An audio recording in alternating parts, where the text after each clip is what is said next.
The blue lights of the monitoring station flickered softly in the darkness of space. Commander Veltheros sat at his control desk, watching thousands of signals flow across his screens. Every day was the same: messages from planets far away, trade reports, and the endless chatter of civilizations talking to each other through the great network that connected the galaxy. Veltheros had been doing this job for 20 years. He knew the difference between real signals and space noise. He could tell when a message was important and when it was just another routine transmission. Today felt like every other day until something strange appeared on his screen. A weak signal blinked at the edge of his display. Most officers would have ignored it completely. Space was full of random noise from dying stars and cosmic storms. But this signal was different. It had a pattern, like someone was trying to say something on purpose. Dr. Nixura, he called to the scientist working nearby. Look at this signal. What do you think?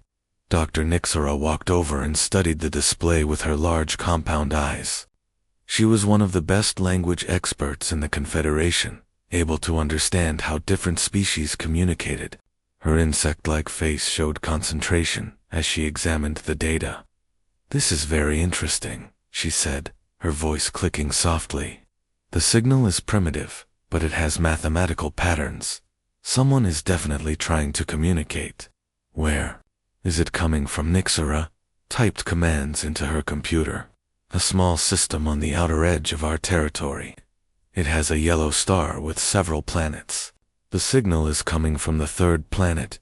They seem to call it Earth. Veltheros leaned forward in his chair. First contact with a new species was always exciting, but also dangerous. The Confederation had strict rules about how to handle newly discovered civilizations. They had learned from past mistakes when contact was made too. Early and primitive species were destroyed by the shock of learning they were not alone. How advanced are they? He asked. Very primitive, Nixura replied, studying more data. They are using basic electromagnetic radiation, what they call radio waves. Their technology is thousands of years behind ours. They have only just learned to split atoms and barely leave their own planet. Veltheros nodded. This was exactly the kind of situation the Confederation was designed to handle. Young species needed protection while they developed naturally. Making contact too early could cause panic, religious collapse, or even wars that might destroy them completely. What are they saying in their signal? Nixara worked quietly for several minutes, running the signal through translation programs. It appears to be some kind of greeting. They are sending mathematical sequences, basic pictures, and information about their planet. They seem to be hoping someone will hear them and respond. The commander felt a strange emotion looking at the weak signal. Somewhere out there, on a small blue planet, an entire species was reaching into the darkness of space with their primitive technology, hoping desperately that they were not alone in the universe. They had no idea that thousands of civilizations were already watching and listening. They seem to call themselves humans, Nixara added. The signal is coming from multiple locations on their planet. This appears to be a coordinated effort by their entire species. Veltheros stood up and walked to the large window of the station. Outside, stars stretched endlessly in all directions. Each point of light represented solar systems, many containing intelligent life that had joined the great community of the galaxy. And now, there was one more, a species taking its first tentative steps toward the stars. Begin standard observation protocols, he ordered. Classify them as a protected developing species. No direct contact is authorized. What observation level? Nixara asked. Level 3, long-range monitoring only. We watch their progress and make sure no one interferes with their natural development. As Nixara began filing the official reports, Veltheros continued staring out at the stars. The humans had no idea their message had been received. They would continue sending their signals into space, wondering if anyone was listening. It would be decades, maybe centuries, before they were advanced enough for contact. The Confederation had seen thousands of species make this same journey, from primitive radio signals to interstellar travel. Most followed predictable paths, developing slowly and steadily over long periods of time. Some destroyed themselves before reaching the stars. A few surprised everyone with their rapid progress. Something about this new species felt different, though Veilthros could not explain why. There was something in their signal, a determination, a refusal to give up, that seemed unusual. Most species sent careful, planned messages into space. The humans seemed to be shouting with everything they had, desperate to make contact. File complete, Nixira announced. Earth is now officially under Confederation protection. I have established a monitoring schedule and requested a long-range observation post. Good work, Veilthros replied, still watching the stars. Keep me informed of any changes in their development. As the station continued its quiet work, the human signal kept pulsing steadily from its distant corner of the galaxy. None of them could imagine that this single weak transmission would eventually change everything. They thought they knew about the universe and their place in it. 47 years had passed since the first human signal reached the Confederation monitoring stations. Dr. Nixara, now much older and more experienced, sat in her upgraded laboratory watching the steady stream of data flowing from the Sol system. What she saw on her screens made her both excited and worried. The humans are advancing much faster than we predicted, she told her assistant, a young researcher named Keftel. Look at these numbers. In less than 50 years, they have gone from basic radio to sophisticated digital communications. Keftal studied the data with amazement. This is impossible, Doctor. Most species take at least 300 years to make this kind of progress. Not these humans, Nixara replied, adjusting her viewing screen to show Earth in real time. The planet looked completely different from 47 years ago. Bright lights covered entire continents now. Massive structures orbited the planet. Ships moved regularly between Earth and its moon, and some were heading toward the outer planets of their system. They have built permanent bases on their moon and are establishing colonies on the fourth planet. They call it Mars. She continued. Their population has doubled, their cities have grown enormous, and their technology advances every single day. The door to the laboratory opened, and Council Chairman Kethmer entered, his tentacles moving with obvious concern. Behind him walked Admiral Kosara, the military commander responsible for the sector containing Earth. Dr. Nixora, I need your latest assessment of the human situation, the chairman said, without greeting. The council is receiving disturbing reports. What kind of reports? She asked. Admiral Kazara stepped forward. Several member species have expressed concern about human expansion within their own system.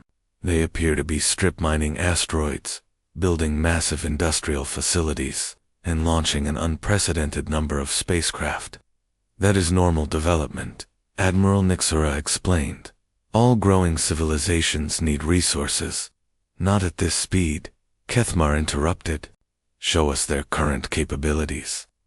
Nixera activated the main display screen. Images of human activities filled the room. Enormous space stations under construction. Mining operations that completely consumed asteroids in a matter of months. Ships that moved faster than early predictions suggested was possible for their technology level. They have achieved controlled nuclear fusion, she began. Their computers are becoming incredibly powerful. They have sent unmanned probes to every planet in their system and beyond. Most concerning of all, they have begun experimenting with faster-than-light communication. Impossible, Admiral Kasara said flatly. Our own scientists took millennia to develop FTL communication. The humans appear to think differently than most species, Nixara explained. While other civilizations develop steadily in one area at a time, humans advance simultaneously in multiple fields. They share information freely between their different groups and nations. This cooperation allows them to solve problems much faster. Keftel brought up another screen showing human space activities. Doctor, look at this. They have launched another interstellar probe. This one is heading directly toward our observation post in their outer system. The room fell silent. The Confederation's secret observation station was supposed to be completely hidden using advanced stealth technology. No primitive species should be able to detect it, much less send a probe in its direction. How accurate is their targeting? Admiral Kozara asked quietly. Very accurate, Keftel replied, checking his calculations. If they maintain current trajectory, they will pass within 10,000 kilometers of our station. Chairman Kethmer's tentacles coiled tightly. This cannot be coincidence. Either they have detected our presence, or their navigation technology is far more advanced than we believed. Dr. Nixera studied the probe's path carefully. I think it is something else. The humans seem to be naturally curious about everything. They are not targeting our station specifically. They are investigating everything unusual in their system. Our station just happens to be in an area they find interesting. What do you recommend? The chairman asked. We maintain our current observation protocols, she replied. But we need to upgrade our stealth systems and move our station to a safer distance. The humans are advancing too quickly to risk exposure. Admiral Kusara pulled up tactical displays of the region. There is another concern. The humans are sending signals in all directions, not just toward the galactic center. Some of these signals are reaching systems controlled by hostile species.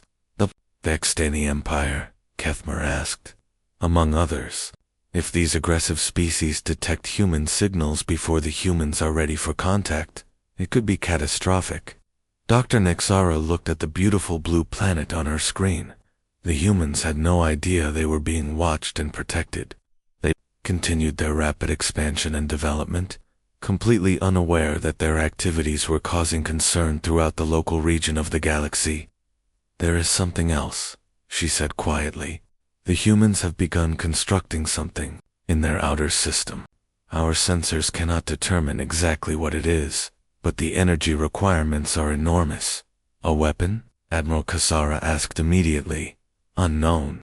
It could be a massive communication array, a new type of power generator, or something we have never seen before. The humans seem to enjoy creating new technologies that surprise everyone. As the meeting continued, none of them noticed the subtle changes in human communication patterns. The signals from Earth were becoming more organized, more focused. It was as if the entire species was beginning to work together on some grand project that would change everything. The alarm sounded through the observation station at exactly 14:27 Standard Time. Dr. Nixera looked up from her research notes as red warning lights flashed across her laboratory. In 47 years of monitoring humanity, nothing like this had ever happened. All human transmissions have stopped, announced her assistant Keftel, his voice filled with confusion. Every single signal from Earth just went silent. Nixara rushed to her main console. The screen that normally showed hundreds of communication channels from Earth now displayed nothing but flat lines. No radio signals, no digital transmissions, no quantum communications experiments. Complete silence. Run a full diagnostic on all our equipment, she ordered. This must be a malfunction. Within minutes, Admiral Kosara arrived at the station with a team of technical specialists. Her face showed the serious concern of someone who had seen many civilizations rise and fall throughout the galaxy. Status report, Doctor, she demanded. All human communications ceased 3 hours and 22 minutes ago, Nixara replied, still staring at the empty displays. I have never seen anything like this. Yesterday, Earth was buzzing with the signals of 8 billion humans. Today, nothing. Equipment failure. Negative. Our systems are functioning perfectly. We are still receiving signals from every other species in this sector. Only the humans have gone silent. Admiral Kazura studied the tactical displays showing the Sol system. What about their ships and space stations? Lieutenant Zephin, who had been monitoring orbital activities, looked up with a troubled expression. Admiral, That is where it gets really strange. We are detecting massive energy surges around Earth, but then everything goes dark. Their orbital stations have stopped responding. Ships that were traveling between planets have simply vanished from our sensors. Vanished. Ships do not just vanish. I know it sounds impossible, but look at this data. Zephin transferred his readings to the main screen. Here is Earth's orbital traffic from yesterday. Dozens of large vessels, hundreds of smaller craft, massive industrial stations, and here is today, nothing. Not even debris. Dr. Nixara felt a cold fear growing in her stomach. She had studied the rise and fall of civilizations for her entire career. Usually, when a species went silent suddenly, it meant only one thing. Could they have destroyed themselves? Admiral Kazara asked quietly. Nuclear war, environmental collapse. The energy readings do not match any known weapons, Zephin replied. These are controlled energy releases, not explosions. It is as if they are doing something intentionally. Admiral Kazara made a decision. Prepare a stealth reconnaissance probe. I want close-range scans of Earth within 12 hours. The probe launched quietly from the hidden observation station and made its way toward the inner system. As it approached Earth, its sensors began transmitting data that made no sense to anyone watching. The planet appears completely abandoned, reported the probe operator. No electromagnetic emissions from any major cities. No thermal signatures, indicating industrial activity. No spacecraft detected in Earth's orbital zone. On the main screen, Earth looked like a dead world. The great cities that had blazed with light for decades were now dark. The orbital elevators that had carried cargo to space were gone. Even the moon bases that humans had spent years building showed no signs of life. Are there any humans left alive? Nixara asked. Unknown. The probe cannot detect individual life signs from this distance. But there are no large-scale population centers showing any activity. Admiral Kazara walked to the large viewing window and stared out at the stars. She had seen this happen before. A species would advance rapidly, develop powerful technologies, and then destroy themselves in a matter of days. It was one of the most common ways for civilizations to end. Another promising species lost to their own success, she said sadly. The humans advanced too quickly. They must have developed weapons they could not control. Dr. Nixara continued, studying the data from the probe. Something felt wrong about this entire situation. The energy readings were unlike anything she had seen before. The disappearance was too complete, too organized. Most species that destroyed themselves left plenty of evidence. Radiation, debris, survivors trying to send distress calls. Admiral, I request permission to send additional probes, she said. I want to scan the entire Sol system, not just Earth. Granted, but maintain maximum stealth. If there are survivors, we do not want to contaminate them with our presence. Over the following weeks, probe after probe sent back the same impossible data. Mars colonies, abandoned. Asteroid mining operations, shut down. Jupiter research stations, gone. It was as if 8 billion humans and all their technology had simply evaporated. The final report was filed 6 months later. Admiral Kasar stood before the Confederation Council and delivered her conclusions. The human species has been classified as extinct due to self-inflicted catastrophe, she announced. All monitoring operations have been terminated. The Sol system is now designated as a dead zone, off-limits to all Confederation traffic. Dr. Nixara sat in the back of the council chamber, listening to the official pronouncement. She had spent decades watching humanity grow and develop. Now, they were gone. Added to the long list of species that had reached for the stars and failed, as the council members filed out. None of them noticed the strange energy readings still occasionally detected deep beneath Earth's surface. None of them saw the unusual gravitational anomalies appearing throughout the Sol system. and none of them suspected that somewhere in the darkness, humanity was still very much alive.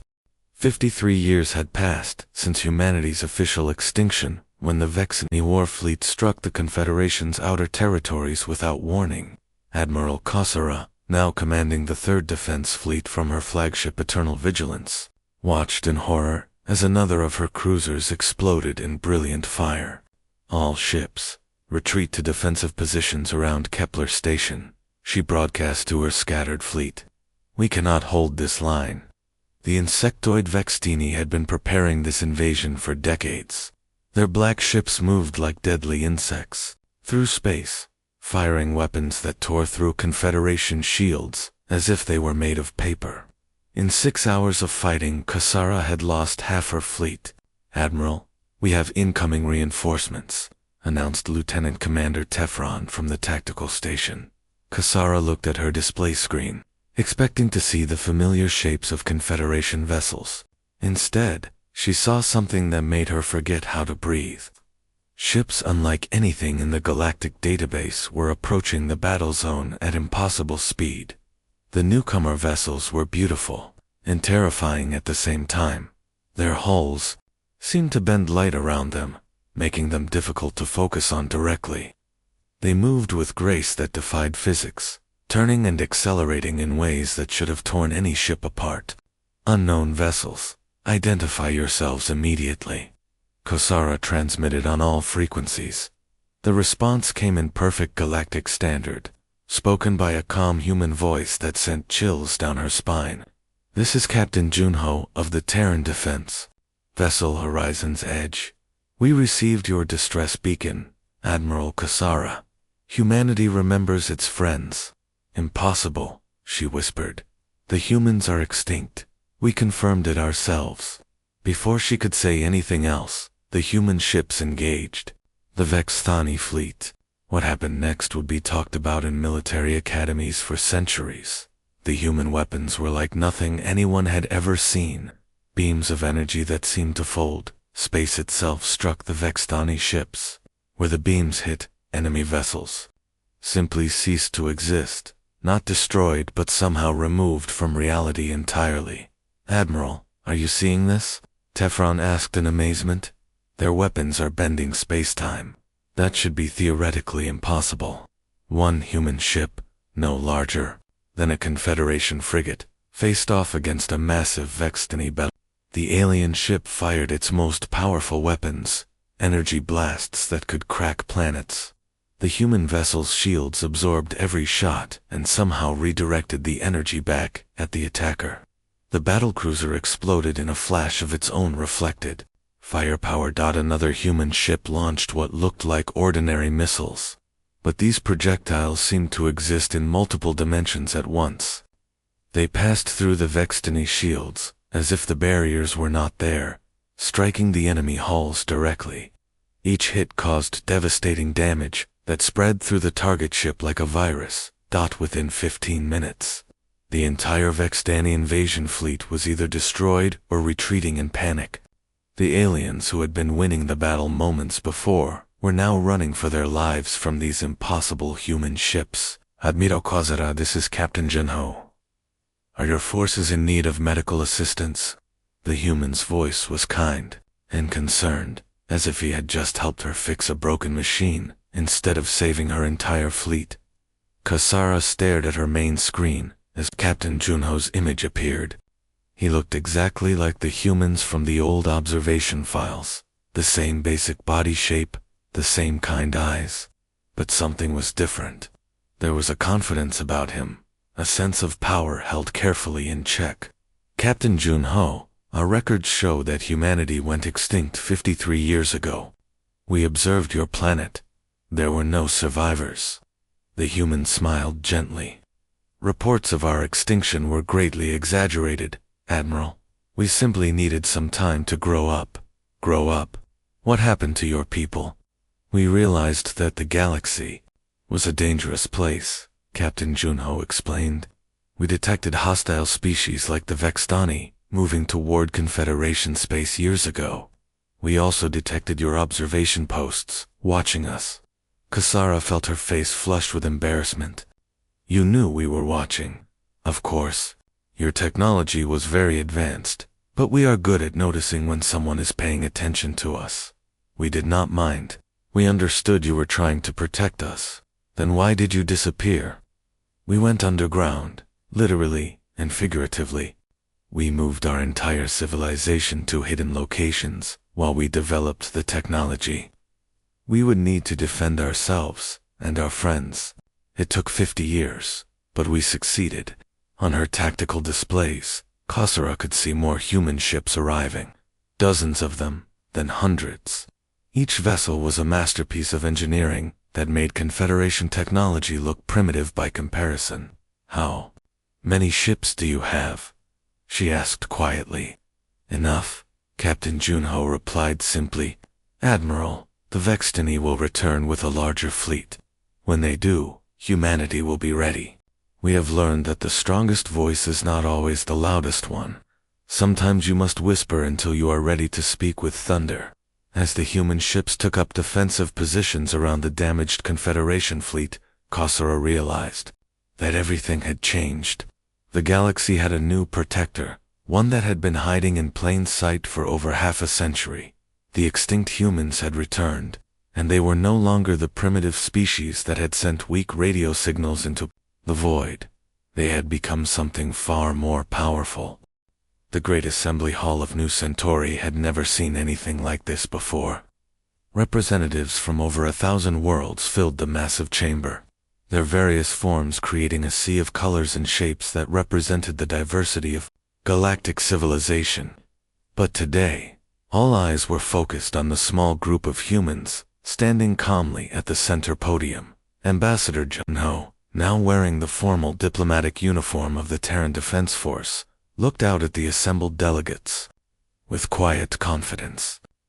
Beside him stood Ambassador Minji, a brilliant scientist who had helped develop humanity's most advanced technologies.